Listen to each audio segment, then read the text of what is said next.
Chilli powder ಸಖತ್ ಖಾರ ಬಣ್ಣ ಮತ್ತು ರುಚಿ ಆಚಿ ಚಿಲ್ಲಿ ಪೌಡರ್. ಬೆನ್ನು ನೋವಿದೆ, ಮಲ್ಗೋಕೆ ಹಾಸಿಗೆ ದಿಂಬನ ಕೊಡಿ, ಇಲ್ಲದಿದ್ರೆ ನೆಲದಲ್ಲಾದ್ರೂ ಮಲಗ್ತೀರಿ, ಬೇರೆ ಬ್ಯಾರಕ್ಕೆ ಹಾಕ್ಬಿಡಿ ಅಂತ ಕೋರ್ಟ್ನಲ್ಲಿ ನ್ಯಾಯಾಧೀಶರ ಎದುರು ದರ್ಶನ್ ಗೋಳಿಟ್ಟಿದ್ರು. ಇದರ ಬೆನ್ನಲ್ಲೇ ದರ್ಶನ್ ಬ್ಯಾರಕ್ನಲ್ಲಿ ಪರಿಶೀಲನೆ ನಡೆದಿದೆ. ಕೋರ್ಟ್ ಆದೇಶದ ಬೆನ್ನಲ್ಲೇ ಜೈಲಿಗೆ ಕಾನೂನು ಸೇವಾ ಪ್ರಾಧಿಕಾರ ಭೇಟಿ. ದರ್ಶನ್ಗೆ ಹಾಸಿಗೆ ಹೊದಿಕೆ ನೀಡಿದ್ದಾರಾ ಅಂತ ಅಧಿಕಾರಿಗಳ ಪರಿಶೀಲನೆ. ರೇಣುಕಾಸ್ವಾಮಿ ಕೊಲೆ ಕೇಸ್ನಲ್ಲಿ ಜೈಲು ಪಾಲಾಗಿರುವ ದರ್ಶನ್ ಜೈಲಿನಲ್ಲಿ ವಿಲವಿಲ ಅಂತಿದ್ದಾರೆ. ಐಷಾರಾಮಿ ಸೌಲಭ್ಯ ಇಲ್ಲ, ಬೆಡ್ ಇಲ್ಲ, ಮನೆ ಊಟವೂ ಇಲ್ಲ, ಇದರ ಮಧ್ಯೆ ಮಲಗೋಕೆ ಹಾಸಿಗೆ ದಿಂಬು ಕೂಡ ಇಲ್ಲ.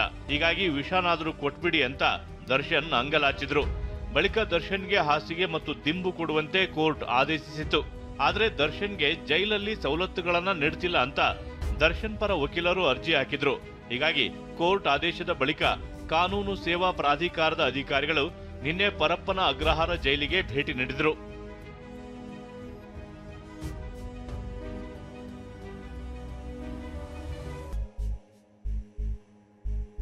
ಜೈಲಿಗೆ ಭೇಟಿ ನೀಡಿದ ಕಾನೂನು ಸೇವಾ ಪ್ರಾಧಿಕಾರದ ವರದರಾಜು ತಂಡದವರು ಪರಿಶೀಲನೆ ನಡೆಸಿದ್ರು. ದರ್ಶನ್ಗೆ ಹಾಸಿಗೆ ಹೊದಿಕೆ ನೀಡಿದ್ದಾರಾ, ದರ್ಶನ್ಗೆ ನಿಯಮಾನುಸಾರ ಸೌಲಭ್ಯ ನೀಡಲಾಗಿದೆಯಾ ಅಂತ ಪರಿಶೀಲಿಸಿದ್ರು. ಕೋರ್ಟ್ ಆದೇಶದ ಮೇರೆಗೆ ದರ್ಶನ್ ಬ್ಯಾರಕ್ನಲ್ಲಿ ಪರಿಶೀಲಿಸಿದ್ರು.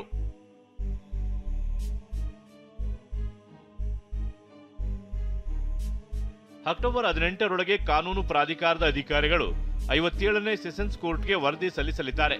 ದರ್ಶನ್ಗೆ ನಿಜಕ್ಕೂ ಹಾಸಿಗೆ ದಿಂಬು ಕೊಡ್ತಿಲ್ವಾ, ದರ್ಶನ್ ಪರ ವಕೀಲರು ಮಾಡಿದ ಆರೋಪ ನಿಜಾನ ಅನ್ನೋದು ವರದಿಯಲ್ಲಿ ಬಯಲಾಗಲಿದೆ. ವಿಕಾಸ್, TV9 ಬೆಂಗಳೂರು.